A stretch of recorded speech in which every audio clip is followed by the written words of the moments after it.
It was the final night of Donald Trump's presidency.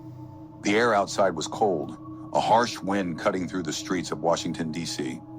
Inside the White House, however, everything felt unnaturally still.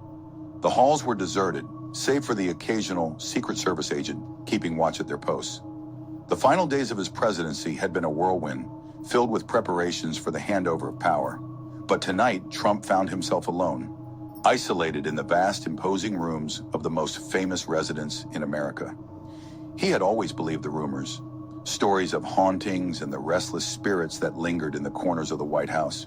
He had laughed them off, dismissing them as superstitions. But as he walked down the long corridors of the mansion, the feeling of being watched was undeniable.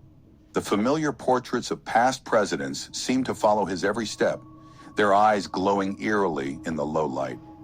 He paused in front of the fireplace in the White House's grand sitting room, contemplating the strange sensation growing in his chest.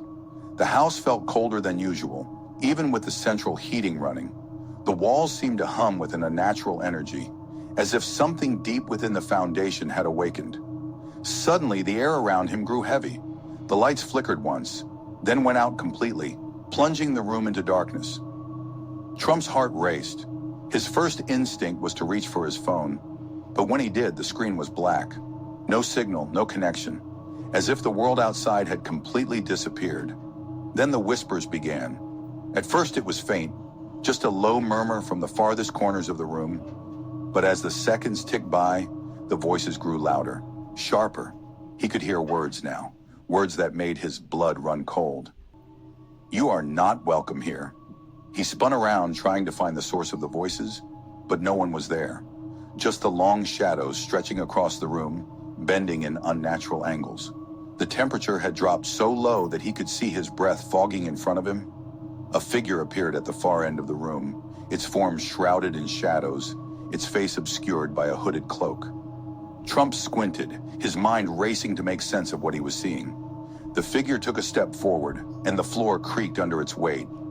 The voice that came from the figure wasn't human. It was an echo, an ancient, cold sound, as though it came from the very walls of the White House. "You stand in the seat of power, but you know nothing of what came before you," the voice whispered, dripping with contempt. "You have made your mark on history, but history is not kind. It devours those who seek to shape it." Trump's throat went dry. He knew in that moment that something had changed in the White House, something darker than he could have ever imagined. The figure stepped forward again, its face now visible, but what Trump saw sent him stumbling back in terror. It was a face, a distorted, twisted version of his own. Hollow, soulless eyes stared back at him from the ghostly reflection, a mockery of the face he saw in mirrors. The face of someone who had been consumed by their own ambition, by their desire for power. "You are a part of this now," the ghost rasped. "You will never leave. The White House takes what it wants." Trump tried to run, but the door to the room slammed shut with a force that shook the entire building. The shadows seemed to close in around him, and the whispers grew louder. They weren't just voices anymore. They were memories, painful and full of regret. The souls of former presidents, their ghosts trapped in the very fabric of the house, now turned their accusing eyes on him. The temperature dropped further until it felt like he was standing in the heart of an iceberg. His breath came out in ragged gasps, his legs trembling beneath him. He couldn't escape. The house had claimed him. As the ghostly figure advanced, its voice echoed one last time. "You thought you were above it all, but every president falls. Every president faces the curse of the White House. And now it is your turn." Trump collapsed to his knees, his body shivering as the room grew darker still. And as the days passed, rumors began to spread among the staff. Some said they heard whispers late at night. Others claimed to see the ghostly figure of a man wearing the same suit and tie as the former president, wandering the halls of the White House.